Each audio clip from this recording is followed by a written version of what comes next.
मैं हर्षित। जैसा कि कल बात हो रही थी आसन में अवेयरनेस की, आसन में अटेंशन की, तो इन्हीं सब चीज़ों पर आज हम लोग चर्चा करेंगे। कोई पोस्चर पोजीशन कब हो जाती है, कोई भी पोस्चर आसन कब हो जाता है और आसन करने का उद्देश्य क्या है। एक आकृति बनाना और एक आसन करना, दोनों में क्या अंतर है। तो इन्हीं सब चीज़ों को हम लोग आसन के माध्यम से आज प्रैक्टिकली सीखने की कोशिश करेंगे कि और ब्रेथ और बॉडी का क्या कनेक्शन होता है, ब्रेन और बॉडी को कैसे कनेक्ट करते हैं, आसन कब स्केलेटो मस्कुलर आसन होता है, कब ऑर्गेनिक होता है, कब आसन जो है कैसे फायदा करता है आसन न्यूरोलॉजिकल सिस्टम पर हमारे।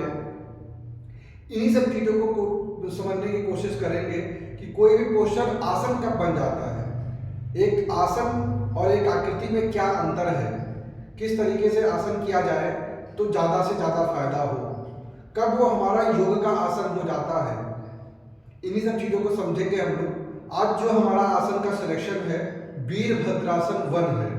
तो वीरभद्रासन 1 करने के लिए सबसे पहले हमको सम स्थिति में आना होगा, अपने शरीर में साम्यावस्था को लाना होगा। तो चलिए सम स्थिति में खड़े होइए। सम स्थिति में खड़े होने के लिए आपको दोनों पैरों को, पंजों को सामने की तरफ लाना है, पैर को फैला करके रख देना है जमीन पर।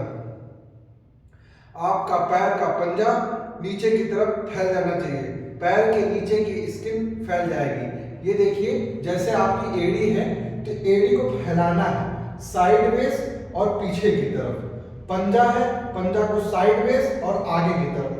पंजा आगे की तरफ फैलेगा, एड़ी पीछे की तरफ फैलेगी, साइड में दोनों फैलेंगे, सारी उंगलियां पैर की फैलेंगी, तो हमारा पैर नीचे की तरफ एक दृढ़ स्थिति आ जाएगी।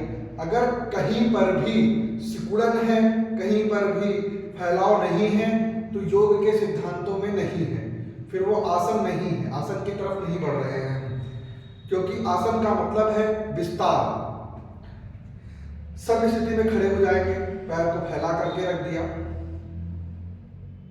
अब दूसरा ऊपर आएंगे, नी कैप को ऊपर की तरफ खींचेंगे तो थाई लॉक हो जाएगी। हिप को डाउन करेंगे, चेस्ट को अप करेंगे, पेट अंदर और ढीला। दोनों कंधों को रोल करके पीछे कर देंगे, दृष्टि सामने और स्थिर होगी।